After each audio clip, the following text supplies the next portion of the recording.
Ego Season by sorryuser.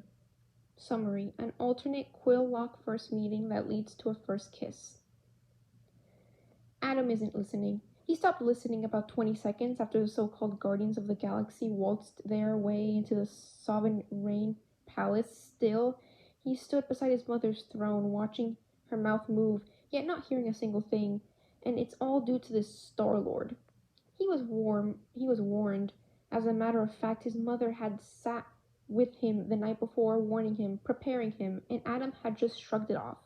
She'd warned him about women and men alike many times before, and they might interest Adam, that they might intrigue him, and yet it's never happened until Star-Lord.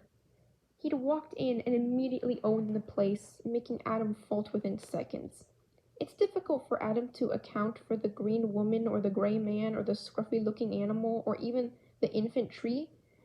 Star-Lord beams at Adam's mother, and it's enough for Adam to feel a pang of jealousy run through him. "You've been warned, my son," his mother had said that morning, just hours before this meeting. "There's not much else I can do if you decide to pursue Star-Lord, this Peter Quill. You're getting to be that age, darling," she adds, leaving Adam to stew with such a rancid thought. Pursue him? Adam would never. He's so much better than that.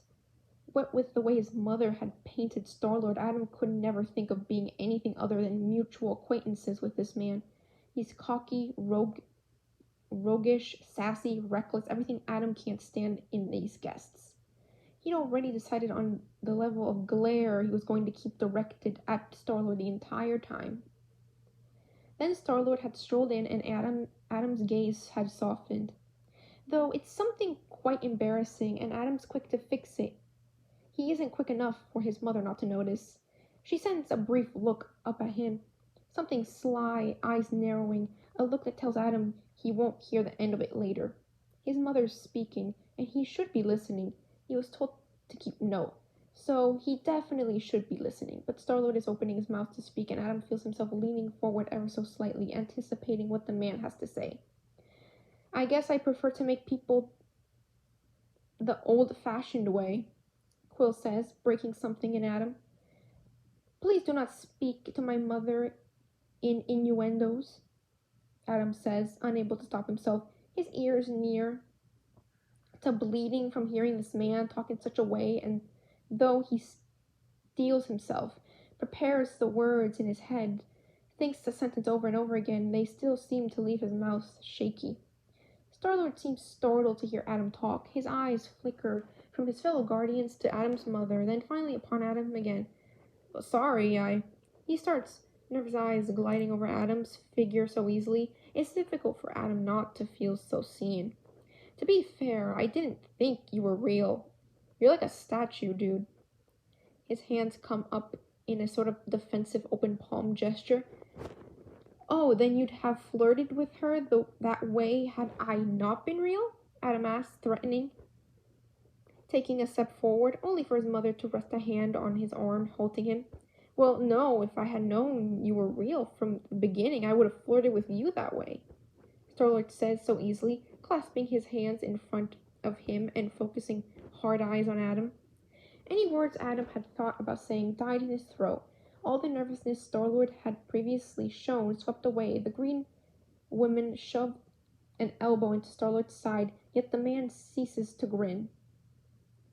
"We shall celebrate the vanquishing of the obelisk tonight. The Guardians of the Galaxy will be our esteemed guests," Aisha declares, standing from her throne, effectively silencing both Star-Lord's next words with her own and Adam's thoughts with a hand on his shoulder.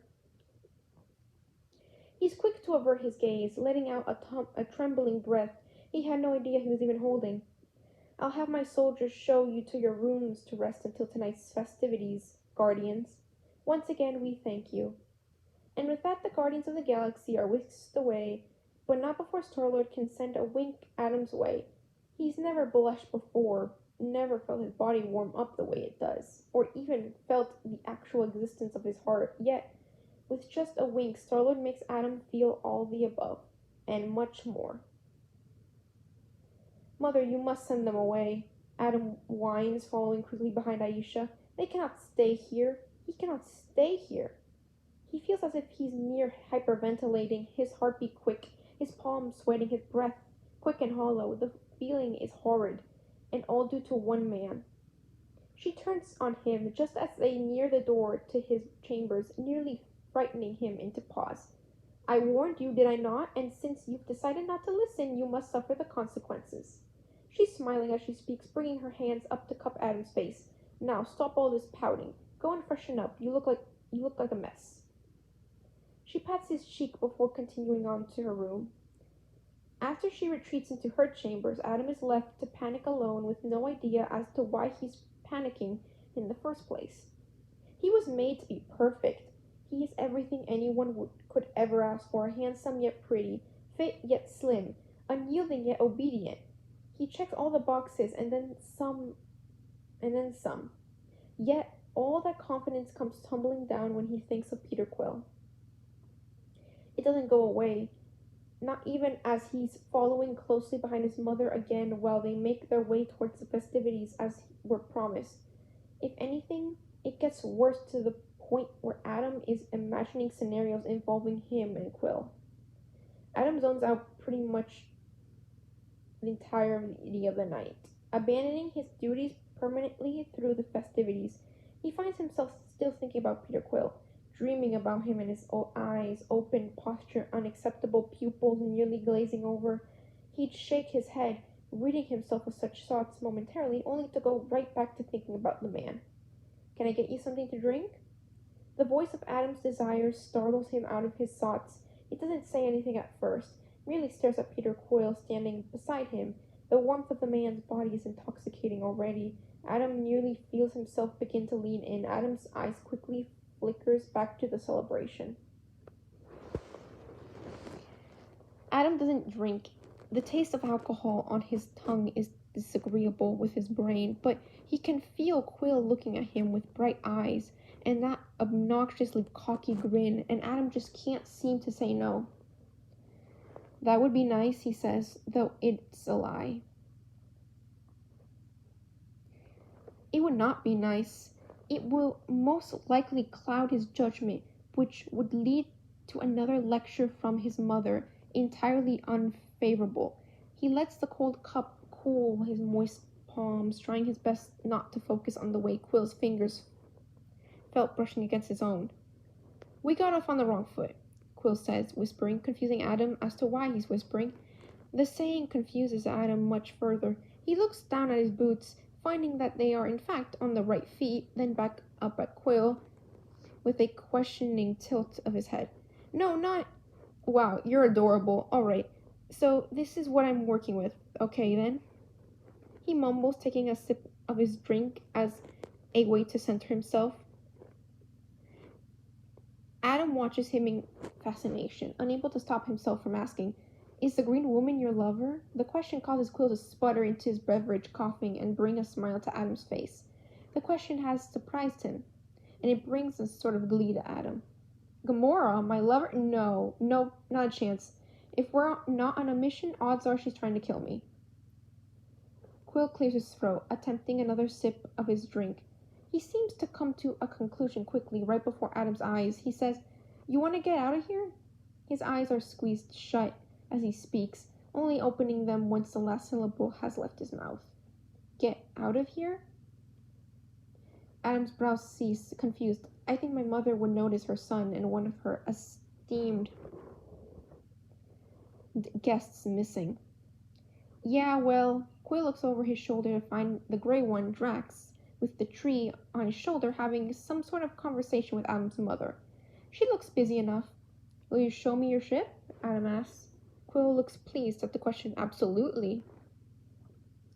It doesn't take much to sneak out of the loud room, only waiting for the moment Adam's mother turns her back, and the green woman would stop glancing Quill's way. Soon enough, Adam is stood in the grand ship across the way from Quill, subtly moving away from him whenever he gets closer. Though maybe he's not subtle enough, because Quill soon settles back and asks, Are you scared of me or something? His arms crossed over his chest, a look of amusement painted on his face. Adam wishes he wasn't so handsome. Perhaps it would be easier to reject him. Nothing to be scared of, Adam mumbles, dragging his fingers across the surface of the ship, letting the dust collecting to the tip. When he brings it to his mouth and blows it away, he turns towards Quill, finding the man doing his best to seem calm, though Adam can hear his heartbeat. He can practically feel it in his own chest. Ouch, Quill laughs. Come over here then. Just because I don't fear you does not mean I trust you, Peter Quill. Adam mumbles, averting his gaze again. His mother must know he's missing by now, and yet the music still rages on. In fact, it might have gotten louder. Adam can't really tell. He's more focused on Quill's unmoving figure.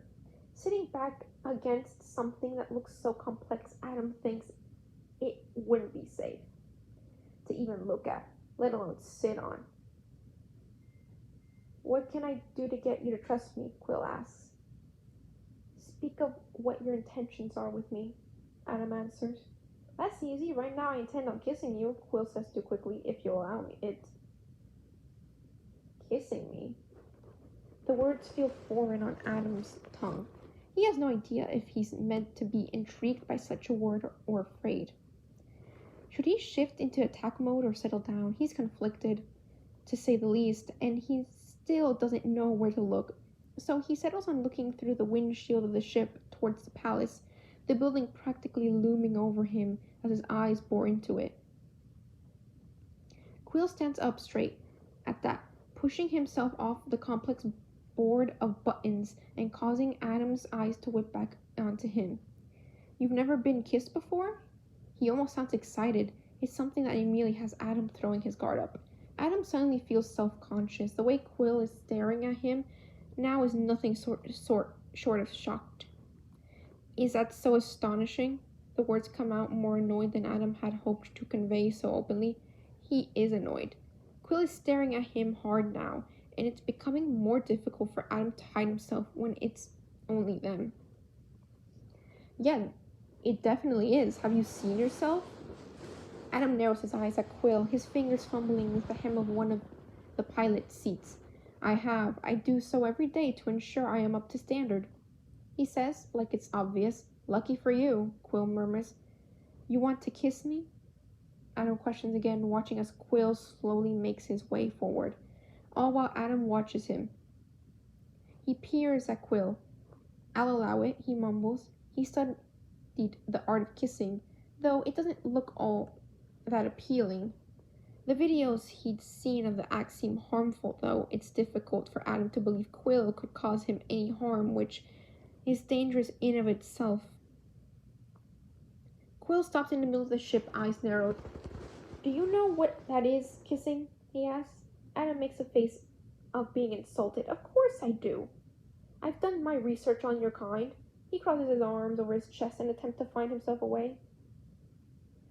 Quill's hands come back up in defense. All right, meet me halfway then. He gestures to the spot just in front of him, the order making Adam's arms drop back to his sides. Adam wants to, but that would mean having to leave the comfort of this wall he's pressed himself against, and he definitely doesn't know about that. I'm not gonna force myself on you. Gotta meet me in the middle on this one, Quill says after a moment of silence passes. He's playing with Adam, toying with him, and it's like he has his own gravitational pull around him, because Adam can't stop himself from moving forward. If he had believed Quill was warm and welcoming before, pressing against him sets his whole body ablaze, and they're only chest to chest. Can I touch you? Quill whispers. If you'd like, Adam whispers back.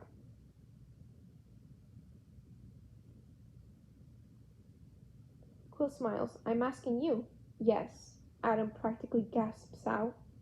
Quill's touch is achingly slow. It nearly sends Adam into a spiral. His fingers creep across Adam's hip, the other hand sliding skillfully up his side, somewhat soothing him while simultaneously setting him on fire. You alright? Quill teases when Adam releases a sound, something between a broken whimper and a whine, something he hadn't known he ever let out before Quill commented on it.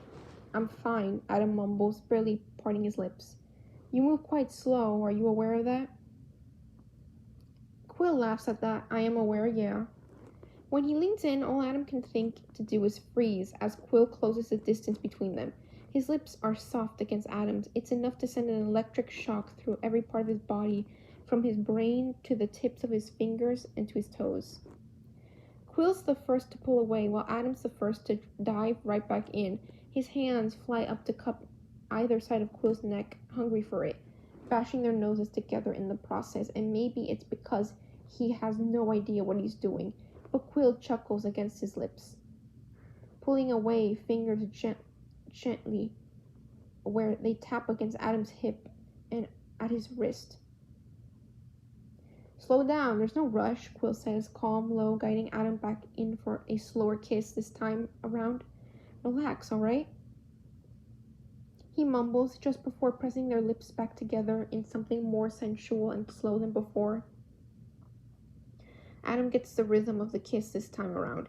The upward motions, the taking of lips between teeth, the exploration using one's tongue. He gets it all, and he's drunk off it.